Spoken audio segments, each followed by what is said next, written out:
bote karton, Jaryo! Boss!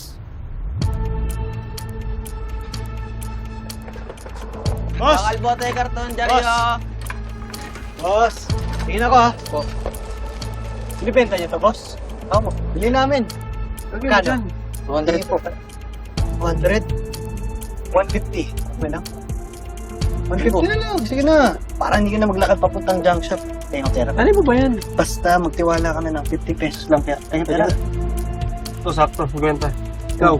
50. 50. Kaya 50. 150 to. Oh, may pamudyo. Sige na. Bakit? 50 nga eh. Parang kinupit mo pa yan ah. Boss, ito na lang pera namin eh. kayo? 120. Baka okay na to. Pwede na po yan. Yan! Okay na to? Opo, pwede na po yan. Ayos. Thank you. Tugol, kunin mo. Paano ba? Kunin mo.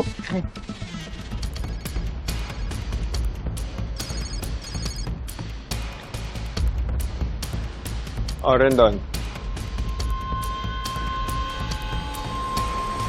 Anong gagawin mo dyan?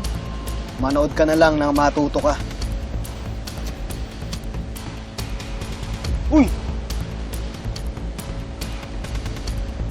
Putik ang angas! Sagul, bantayan mo to si Bella. Akin din ako. Diyan muna kayo ha. Uy, sure ka?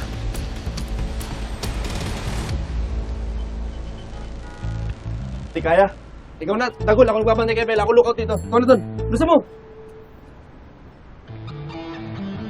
Taas, Bella. Oh, ingat, Tagul ha. Aya!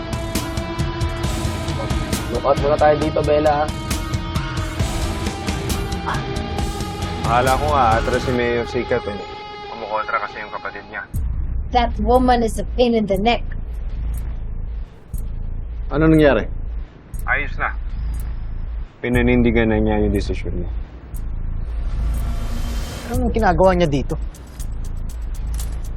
Ma, kahit magbago yung decision niya or hindi, it doesn't matter anymore. Dad is already appointed as anti-crime czar. Bobo na lang siya pag hindi niya mapapakinabangan ang pinirma niya. Sige, harvest ko na yung organs. Patawagan na lang kita, ha? Sige.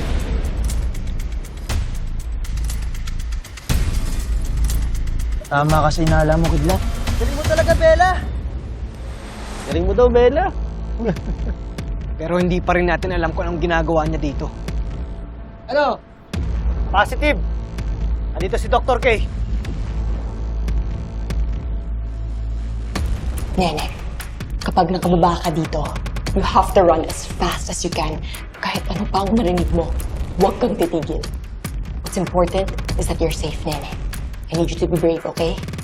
Ate, paano ka po? Basta, susunod ako. I promise, okay? Ate, natatakot po ako.